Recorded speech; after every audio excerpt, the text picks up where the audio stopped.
Good evening, good evening, good evening. This is your boy Marvelous, and I'm feeling good today. I'm going to change up the format of my platform today. I'm just going to give you guys just straight audio. I think that would be a good change of pace and less distraction and straight to the point.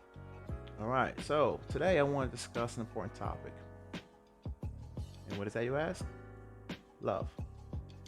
I'm going to define what it means and how does this apply to life itself.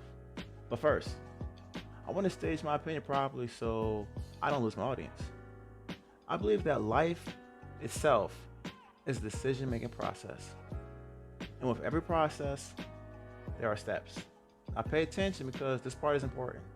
The best decision you ever can make in life is a wise decision. The next decision you will make is based on what you know. And the last decision you ever want to make is one that you assume, which is likely based on your feelings. Now, I have discussed this topic before with colleagues and strangers alike, and the question that always seems to come up is isn't knowledge and wisdom the same thing? Not quite. Wisdom is the question, and knowledge is the answer. As for your assumptions, they could be based on knowledge or facts, but likely with the information you have, there are gaps or missing information. And you are likely to speculate, correlate, or look for patterns that align with your preconceived notions. Call it biased thinking. It's hard to be non-biased when your feelings come before your own reasoning. When this happens, two things are likely to occur. One, you have become full of yourself and have not left room for any interpretation, which again turns you into a fool. Or two, you go against your own knowledge and do something stupid, which is the definition of stupidity. People get emotional and they tend to do stupid things, like falling in love, for instance. Which brings me to the main topic. Love is not a feeling. Love is a mindset. If anything, it's a way of life. Because, like I said before, life is a decision making process. Love requires three important factors which all rely on each other. There is no particular order to this, so I'm just going to say it. Truth, faith, and understanding.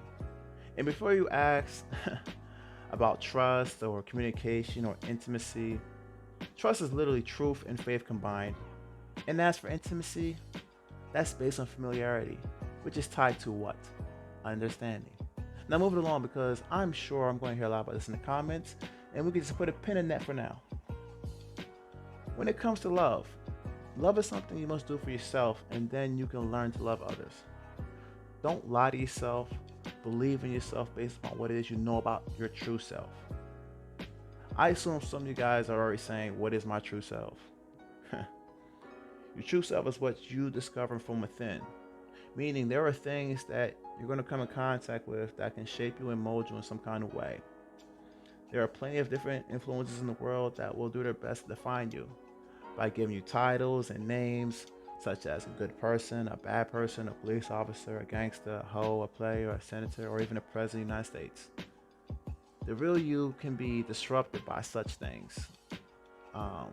One disturbance that plenty of people can relate to is called peer pressure, or in other terms, cancel culture. Another disturbance would be based on your personal feelings. For example, loneliness. A lot of people have confessed to feeling lonely for quite some time, and in some parts of the mainstream media, people are consumed with reminders that project loneliness or insecurities that are created from people who choose to measure their outcomes with others. Some people share moments to teach or to remind others. Some people share things to feel good about themselves or others, or just to grab attention. There's power in grabbing people's attention, believe that. As it says in the Bible, Proverbs chapter 18, verse 21 says, death and life are in the power of the tongue. I personally try to speak life into people, but that is something that they have to accept. Love is unselfish. I want to go back for a second. What is loneliness? Well, a quick Google search will sum it up to sadness and isolation. Sadness is a very humbling experience. It tends to slow me down and allows my body to be calm, but it also leads me to speculate more often on questions unanswered. When you take accountability for the situation and don't lie to yourself, for example, and say things like, "If I just did this instead of that, this could have happened, or this would have happened." Don't get into the would have, could have. Okay, don't do that. Instead, accept what has happened and question the situation further. That way, it is easier to rest on what you are feeling or experiencing in the moment. Remember what I said earlier. Life is a decision making process. Ask questions and don't assume anything. Be patient and give yourself grace. This is something I should have mentioned earlier. When it comes to loving yourself, it takes discipline. Patience and grace are essential when trying to keep your mind in tune with being self aware. Patience and grace could help you go very far in life and could also attract people that could potentially be of great significance to you. Also, when it comes to dealing with others outside of yourself, the rules still apply. Now, I want to take note and say this: kindness is warranted and not necessary. Loving your enemy, for example, doesn't warrant that I be friendly and generous. At best, you should be considerate by understanding your enemy and developing respect for them. Um, Even an enemy can have honor and respect for their enemies once things are understood. I'm sure you guys heard of peace treaties and ceasefire agreements. Anyway, let's stay on topic. I mentioned accountability earlier, and it's funny. I once did a podcast with my friend Mario, whose podcast is called The Pustomologist, and we did a segment called "Accountability: The Woman Killer." Now, before you guys jump me in the comments, the title was more or less clickbait, um, and we just to discuss our feelings about the double standards that men and women experience and how certain things aren't fair. Basically, we were just being emotional and disguising it with being intellectual at times. But all doing honestly, accountability starts with the person who is disturbed by these so-called double standards. On the podcast, we basically discuss things that the viewer should take into consideration and not necessarily act upon them. People are gonna do what they want to do. The world doesn't owe you any understanding. You know what I'm saying? So is that fair enough to say? No, the world doesn't owe you understanding. Is that fair enough to ask? Okay, cool. So remember what I said earlier about love being a mindset, truth, faith, and understanding. Sometimes the world will refuse to love you, and at times you're going to feel lonely. But in those moments, rest in what it is you know about yourself. You don't have to compete with others or manipulate them into thinking one way or another. It takes a lot of energy to deal with things outside of yourself. The stress that your mind or body goes through are unnecessary at times. Um, don't you also, this is off topic too, but don't you find it hypocritical to find someone being bossy and controlling, but they can't seem to control themselves? You know, like that angry boss. It's like, man, this guy or this woman has the audacity. But anyways, right? Um, there's a difference between being a boss and a leader. And I'm sure some of you guys are familiar with that. A leader, in my opinion, is effectively a person who inspires and motivates people into action by leading by example of what he or she represents. A boss takes control of the situation with power earned or granted to them. Power comes in many forms. A boss can be a leader at times, but ultimately, they have power that must be exercised at times to get things done. A lot of people subject themselves to people with power. The one power that I have discussed throughout this video is knowledge. As I stated 3 times already. 3 times, if you're not paying attention. Life is a decision making process. And with that comes steps in order. I will start with this. There are 3 things that make every individual equal: life, choices, and ignorance. All of us have a life to live. Life is but a moment, and we make decisions in that moment.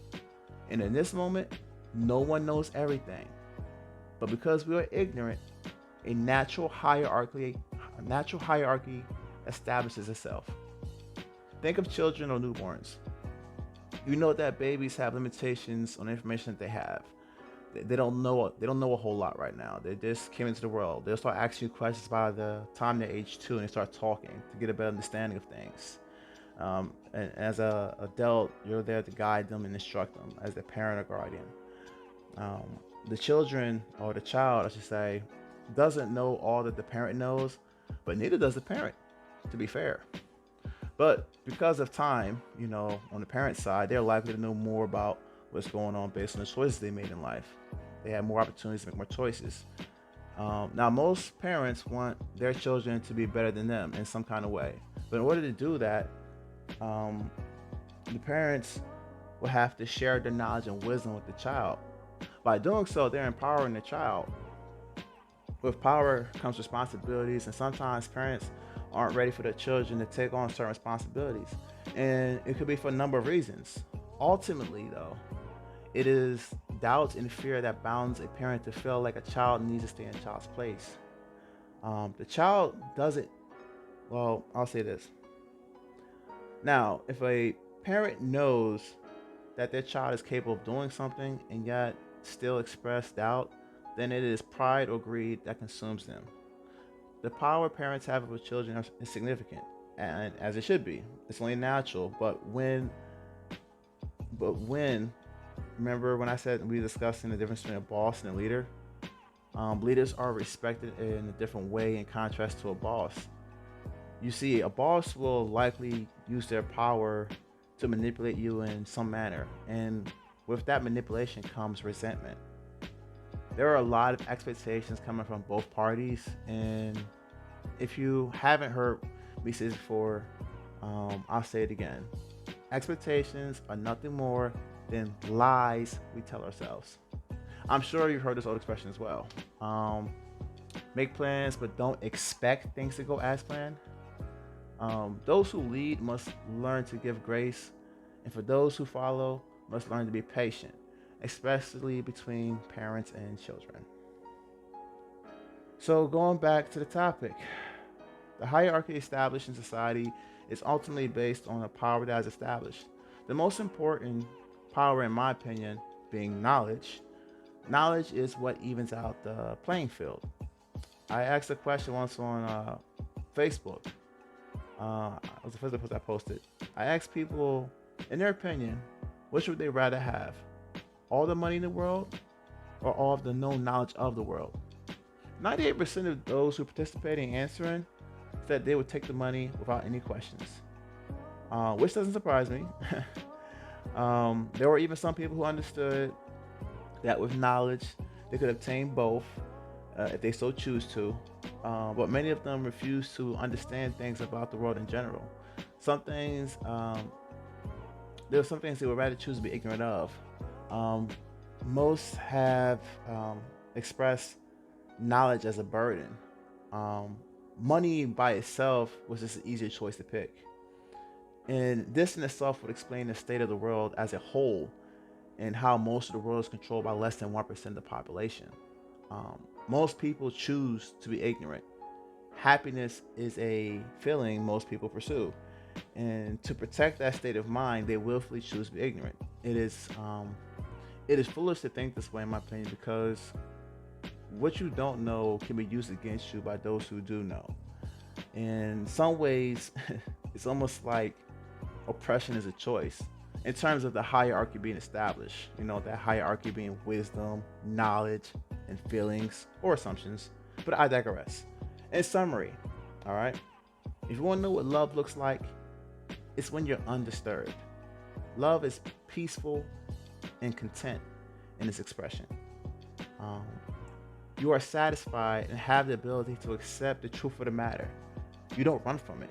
You embrace it. You stand on it, undisturbed. You are in control and are self-aware.